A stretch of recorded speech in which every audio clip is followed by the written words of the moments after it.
Ciao a tutti, buongiorno. Secondo Gran Premio Petrol Caltex. Prima di partire con tutto voglio ringraziare la mia SD, i miei collaboratori, i miei ospiti Moreno Gasparini, Don Gian Antonio, il sindaco Valeria Mantovan. Oggi tanto sport a Portoviro, 116 bambini con relative famiglie e genitori. Ci sono bambini dai 7 ai 12 anni e società sportive da Padova, Venezia e anche da Ravenna. Il tracciato di 1,2 km da ripetere in base a età e numero di giri. È un'iniziativa fantastica che giunge oggi alla seconda edizione, partecipatissima. Faccio un plauso agli organizzatori, in particolare a Federico di Cicli Herman, ma anche a tutti quelli che stanno garantendo la sicurezza in questa giornata, quindi Polizia Locale e Protezione Civile.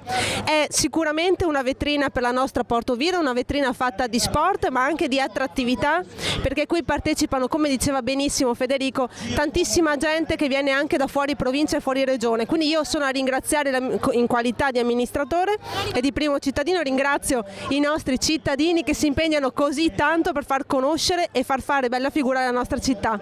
Un'ottima iniziativa, un ringraziamento a Stefano, a Federico e a Lorenzo, ma sono i ragazzi che io conosco. Grazie. Ma senz'altro ci sono tanti colleghi che io non conosco ma che si sono adoperati per realizzare questo evento, che quando si mettono i bimbi dentro il mondo dello sport è senz'altro un'opera fatta bene sia sotto il punto di vista sociale che sotto il punto di vista educativo.